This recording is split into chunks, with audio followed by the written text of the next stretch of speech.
Alrighty guys, so after so much time of banging on it and heating it up with the torches. Alrighty guys, welcome back to another video. In this video, we're gonna be doing the ball joints up front. This is another thing we gotta do to pass inspection. Last video, we got the gas tank put on and just drove it around a little bit. Made sure it was still running good because we haven't drove in forever. So our ball joints, we gotta pull these tires off. And then the ball joints would be back here. I got my upper and lower ball joints from our local O'Reilly's. Nothing special, nothing crazy expensive, but we're gonna go ahead and get this done. I can't say for sure what we're gonna do in this video. Most likely just the ball joints, but we gotta hurry up and finish our bed here because it's starting to get colder and it's gonna start snowing soon, so I wanna hurry up and get that done. But we also still have our rockers and cab corners we gotta do, which I'm gonna order soon. And also our front two fenders, which I'm thinking of just buying brand new fenders because these ones are kind of trashed out.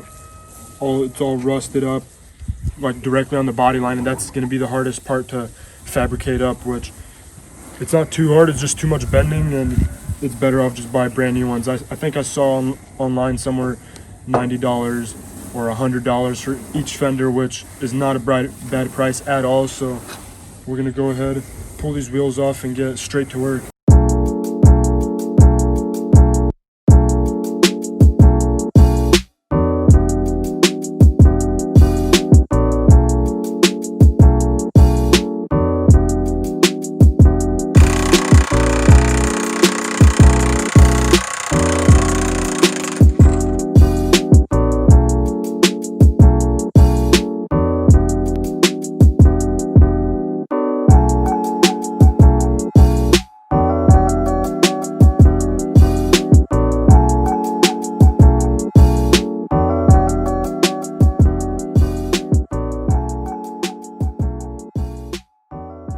Alrighty guys, after so much time of messing around with whatever we could find, all the wrenches you can see here, we have a air hammer to see if we could get this thing off. I don't even know what this thing is called, some type of bear claw, or I honestly don't really know what this is meant for. There's a specific thing it's meant for, but I'm not exactly sure. It's to pull something, but either way, this thing came in handy. I found it in the garage. I knew we had it somewhere, so I went and found it. I placed it underneath and started pushing. I started turning this here, and it slowly pushes pressure up on it.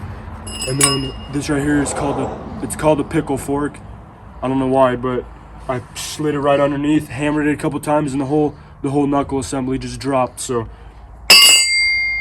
after this, got this thing off, got it held up by a little bit of a wire on a bucket just for now, so it doesn't break. This string here, which I think we're gonna have to find something else to do because it looks like it's pulling up on it, but I don't plan on keeping it like that all night. I want to go ahead and pull these two pieces out. I have new ones right here. Here's my top one. This should be the top ball joint, and then my bottom ball joint is this one, if I'm not mistaken, which doesn't look right, so I think it's the other way around. But either way, I'll go ahead and start getting both of these taken out and then putting in our new ones. So let's go ahead, clean all this junk up and get it all put together.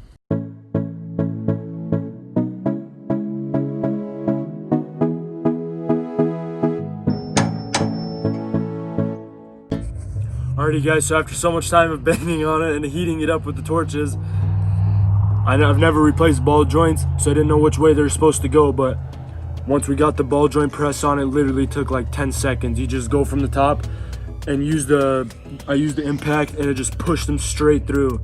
So I'm super stoked that we got these out. All I gotta do is just put the new ones in, and this is the next day here because we didn't have enough time yesterday. So we went ahead and waited until we had some free time so we can get these things put in. And as you can tell, it's getting pretty dark out. It's not too late out, but it gets dark quick around here. 4 something, 5 o'clock, it's already dark. So we're gonna go ahead. Both these are empty. I cleaned them up. I'm gonna go ahead and get them painted up so that way I don't have to repaint them later on, and they're already gonna be painted. And then, or actually, I'll just paint them later on. I'll take it back off and repaint them because we gotta come back under here and repaint everything anyway. We'll just tape off the ball joints and spray paint the entire, whatever you'd call this, I guess the upper and lower control arm. But either way, we're gonna go ahead and get this thing all put up and ready to go.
Alrighty guys, we just got the ball joints put on, and that's just gonna have to be it for today's video. Thank you guys so much for watching, and we'll catch you guys next time. Peace out.